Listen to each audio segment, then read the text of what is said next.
আমার মায়ের সোনার নলক হারিয়ে গেল শেষে, হেথায় খুঁজি হোথায় খুঁজি সারা বাংলাদেশে। এলিয়ে খোপা রাত্রি এলেন, ফের বাড়ালাম পা, আমার মায়ের গয়না ছাড়া ঘরকে যাব না।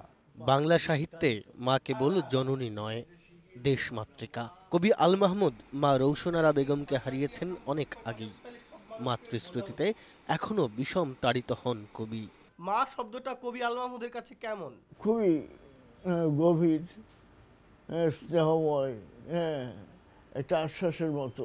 মা তো মাই, মায়ের তুলনা করা হচ্ছে দেশের সাথে।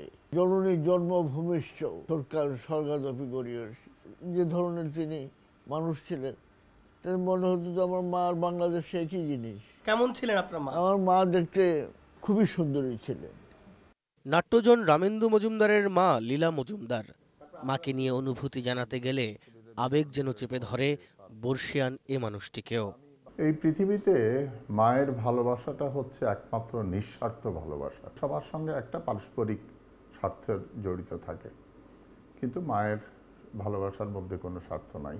একবার মনে আছে, আমি অটোরিকশা করে মার সঙ্গে যাচ্ছি, তো আমি সামনে হাত রেখেছি, সেখানে আমার হাতে রোদ লাগছে। মা হাতটা টেনে রাখলেন যাতে আমার হাতে রোদ না লাগে। সেটা তখন আমি কলেজে অধ্যাপনা করি। মা যেভাবে আমাদেরকে আগলে রেখেছেন, বড় করেছেন, সেটা এর কোনো তুলনা নেই।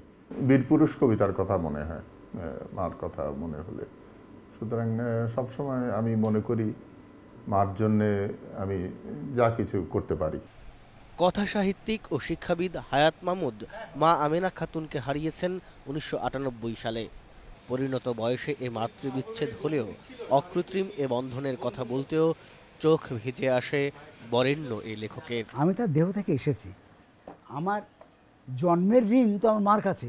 মাই একমাত্র জানে বাবাকে, ফলে আমরা সমস্ত দিক দিয়ে মাই তো আমাদের সর্বসর্বা। মা টের পায় আমার ছেলেমেয়েরা যদি খারাপ থাকে, মার শরীর মন কোথাও একটা জানান দেয়। সেজন্য মার ব্যাপারটা সম্পূর্ণ আলাদা। এটা ছেলেমেয়েরা মার ব্যাপার বুঝবে না। ছেলেমেয়েরা যখন নিজেরা বাবা মা হবে, তো তার ছেলেমেয়ের ব্যাপারে বুঝবে।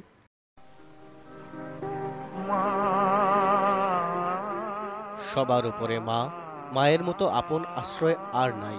মাকে মনে করার মধ্য দিয়ে বরেণ্য এ মানুষেরা জাতিকে আবারও মনে করিয়ে দিলেন মাকে শ্রদ্ধা ও সম্মান করার কথাই।